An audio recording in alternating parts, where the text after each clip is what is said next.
Hello, I'm here today with Dan Cook, General Manager and Vice President of State, Local, and Education for Gordian. Welcome, Dan. Yeah, thanks, David. Good to be here.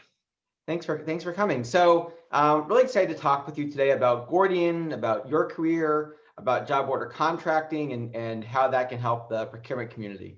Let's get started. Tell me a little bit about Gordian. What does Gordian do? Sure. So Gordian, was started by a gentleman named Harry Mellon, with the idea of bringing a procurement method called job order contracting out into the public. He invented this system when he was in the military, and upon retiring from the military, thought it'd be a great idea for, government clients to use the same sort of procurement method that he set up in the military. So he set off and launched Gordian Group, and we've been at it for over 30 years now. We do more than just JOC now, and we sort of have a specialty in the sort of pre-construction activities, which is planning, estimating, and procurement are sort of our three sweet spots that Gordian specializes in now. So Great, and I think we'll talk about all three of those and about JOC. Tell me, what do you do at Gordian? So now my role, like you said, is a general manager over the state, local, and education. So I oversee both the business development and the operational sides of our business with our, hundreds of clients across the country, from California to New York. We do have a couple in Canada as well. Let's dive into this job order contracting concept, because I know it's something that's been used fairly widely within public procurement, but I'm sure some of our listeners aren't familiar with it. So maybe give us a baseline definition of what it is and what's the problem it's trying to solve. JOC or job order contracting, it's an indefinite quantity construction contract. So it's this idea that through one competitive solicitation, you can get a series of construction projects done underneath one master contract. And the way we go about that is we assemble a catalog of preset construction prices. So it's everything from, how much does it cost to, paint a wall, to put up drywall, different types of roofings, sidewalks. So all different types of construction tasks are given a set of predetermined unit prices. Then we put that out to bid in the marketplace, and the contracting community, that's the basis of the competition. So unlike a traditional bid where we exactly spell out what the scope of work is going to be on a construction project, in an indefinite quantity contract, we don't actually spec out just individual projects. We just say this is going to be the basis of pricing for our projects once we know what they're going to be. So you go through one competitive bidding process, but once you have that master contract in place, the advantage of any IDIQ type contract is you can get a series of small projects done underneath that master contract. So, if you have 50 jobs done throughout a year, that's 49 less times you had to do individual solicitations. So with that comes, a lot of efficiency and cost savings in the actual procurement side. It's also going to give you a little bit better control over the relationship that you have with the contractors. The idea that the contractors who are viewed as partners in a JOC contract really have a vested interest to deliver good services, because what they're shooting for is the next job and the next job and the next job. They like to get as much work as they can underneath the contract, and they know the way they do that is by making the owners happy. So it's I did an interview a few months ago with Kurt Topper from Pennsylvania, who I know you've done some work with, and we were talking about some of the big mega trends that are going to affect the procurement industry. And it seems like from the way you talked about JOC, that Gordian has a pretty good, sort of way of being a resource on both of these. So the first one, I think we all believe that, there's probably going to be some significant layoffs and furloughs, at least hiring freezes within the ranks of government, and particularly in procurement. So knowing that government procurement offices are going to be very short-staffed, I believe, in the coming months, in the coming years, does the JOC solution that you described sort of make it easier for a government to be able to get all of its sort of construction and maintenance and repair jobs done, or is that a selling point? Yeah, definitely. This is meant to be another tool in the toolbox. This is not meant to be the sole procurement source for all things construction.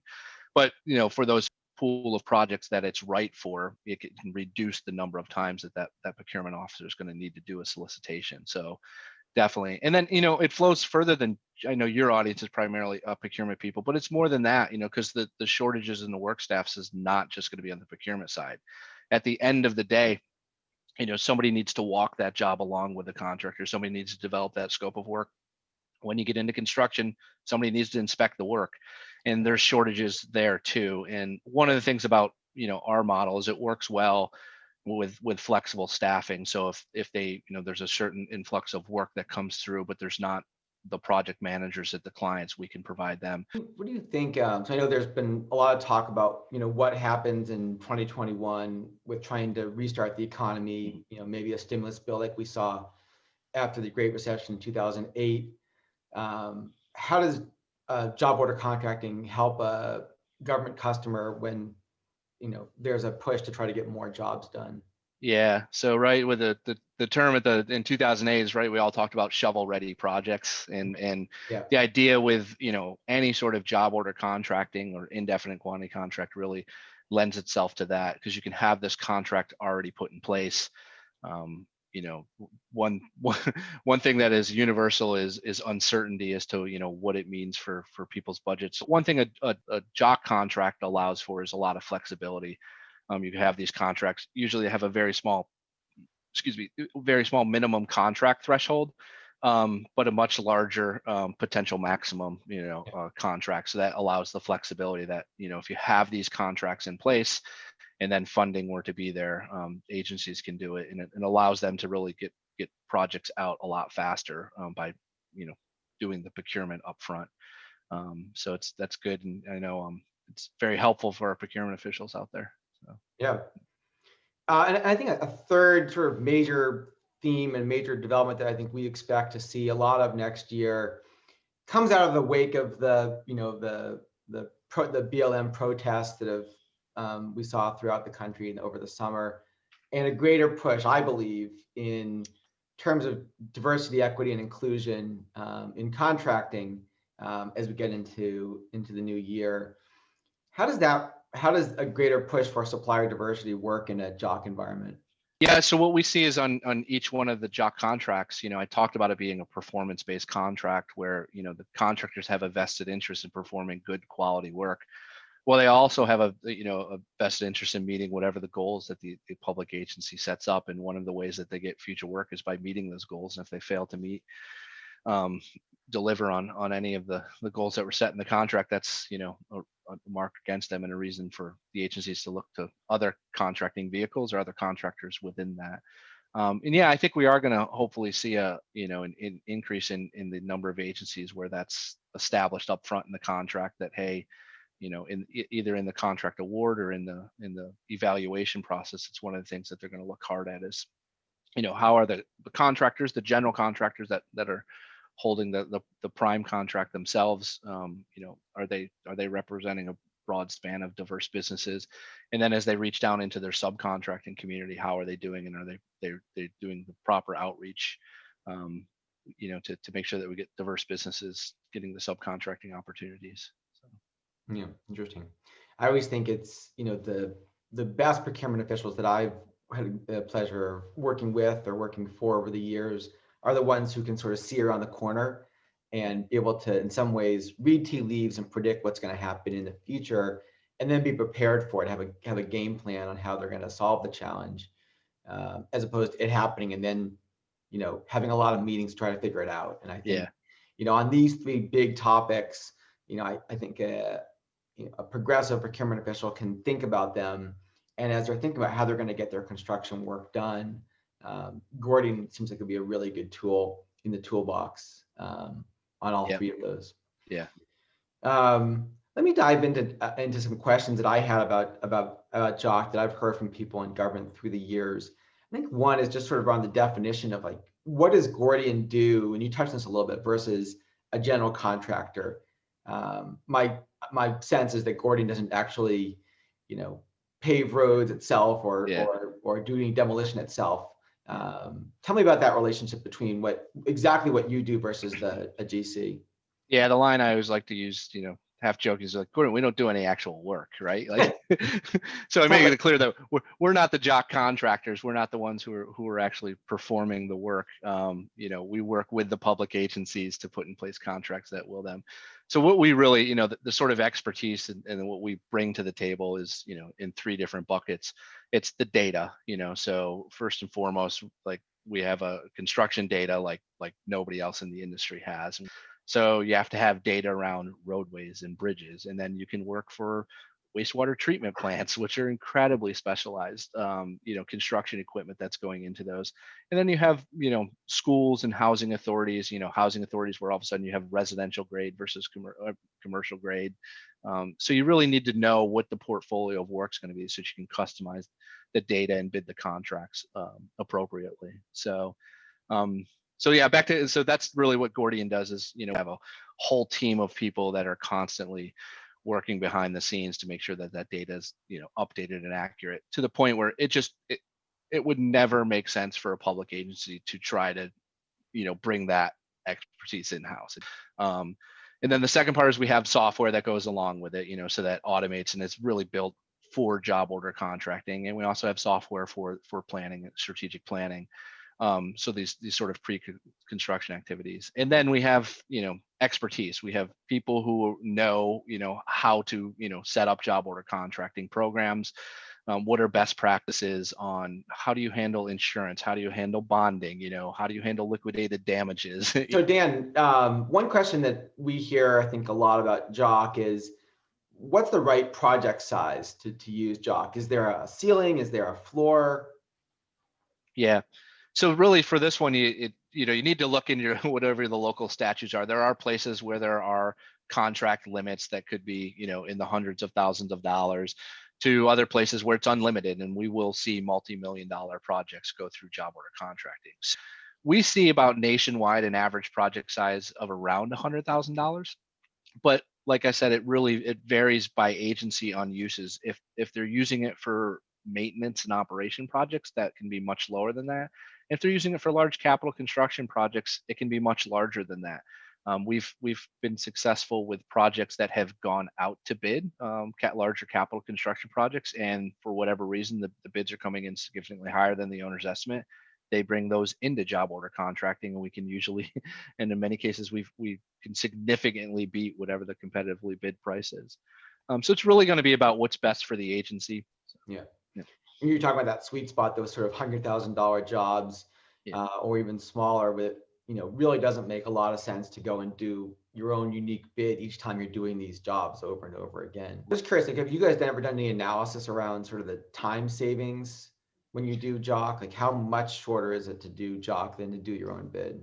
Yeah, I mean, it's going to depend on the agency, right? Like I've seen some of our clients, where a bidding process can take 14 months, right? Like there are more bureaucratic agencies that we've worked in where their standard bidding process from the time of project conception till they actually have an awarded contract, it can be, over a year.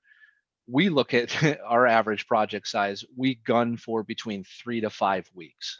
There's so many benefits, as you were talking about them, to JOC, from time savings, getting projects done faster, less sort of reliance on existing staff, diversity, holding suppliers accountable, so many different things. If you had to pick one, it's maybe like picking your favorite child, but if you had to pick one, which of those sort of resonates the most to you and to your customers?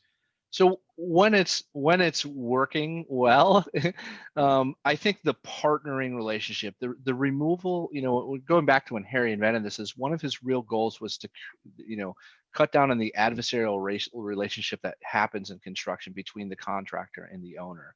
And so when you really, when you see job order contracting working well, and you see a public agency able to reach out to a contractor for help, because that's what they're doing, and develop that scope of work together, to work through that scope, to work through the budget, to come to an agreement. I think that is the part that excites me the most, is when you see what has really become a very can at times be a very contentious adversarial relationship become a partnering relationship that, it's a cliche, but really becomes a win-win for all parties. The contractor is successful, they're able to get the work done, which is what they want to do at a fair and reasonable price, and the public agency is able to do that at a fair and reasonable price in a shorter period of time span. I think that's the part that really excites me more than anything, is that sort of partnership that can come out of job order contracting. Do you think back on your long career at Gordian, is there sort of a project that stands out to you as particularly significant and impactful, maybe where that partnership really played out to the fullest? There's a couple clients that are always meaningful to me, like housing authorities in general, the people who work for housing authorities, because at the end, these are people's homes, right? There's nothing more personal than that. So the work that gets done in and around housing authorities is always very meaningful to me, when you can take, if you're renovating the outside of a housing authority, a park, and, simple things like park benches outside of housing authorities become really meaningful to people because it's their homes, So, and when you can, turn units over in a fresh coat of paint and renovate somebody's kitchens, it's such a personal feeling. So I think those are ones. And I think the same would be true of schools, like anytime you can renovate a school, and you can see the principal and the teacher's reactions to, a nicely renovated, classroom, like just the joy that can bring. Those are really meaningful things that it's good to be a part of. Mm-hmm. It sounds like a mission is a big part of the company. Yeah, I mean, it's fun, I went into construction because I like to see things get built, and it's the fact that it gets built on the public sector primarily, and these are things that people get great use out of, enjoy of, and in little small doses, right? We're not building sports stadiums or giant hotel resorts, but these are little things that get used every day, and that's very meaningful. So, yeah.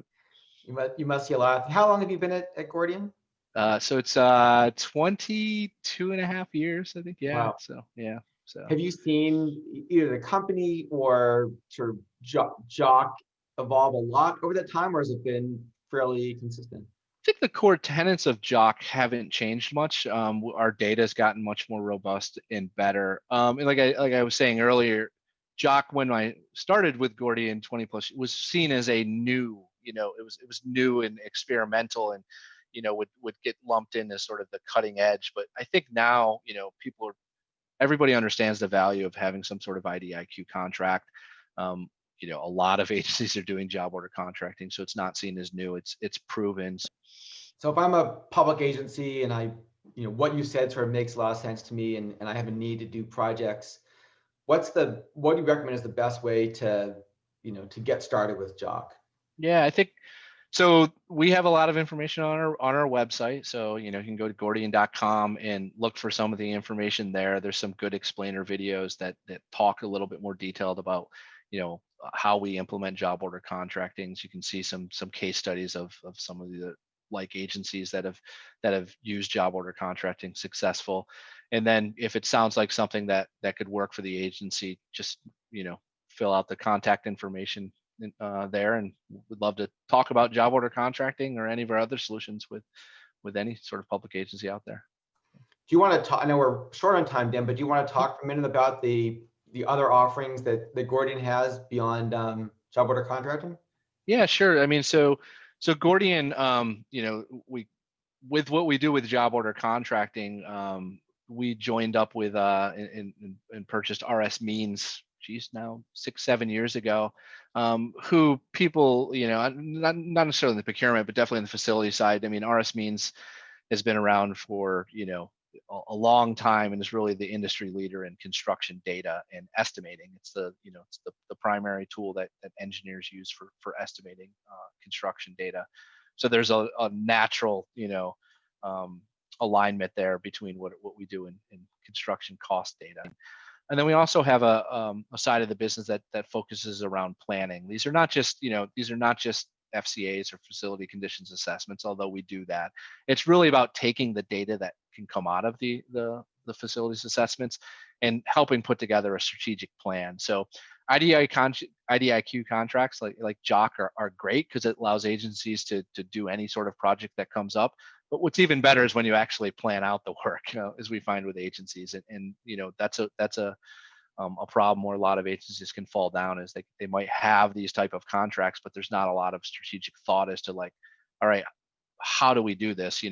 Typically when you look at what the backlog of projects are, it's usually significantly larger than whatever the annual budget is. So you're gonna have to prioritize on projects. You also need to know when emergency projects come up, and then you need to bump something off the list. How are you going to prioritize to do it? So we have a lot of focused on that. Like I said, that the sort of pre-construction is what we sort of see our core competencies are.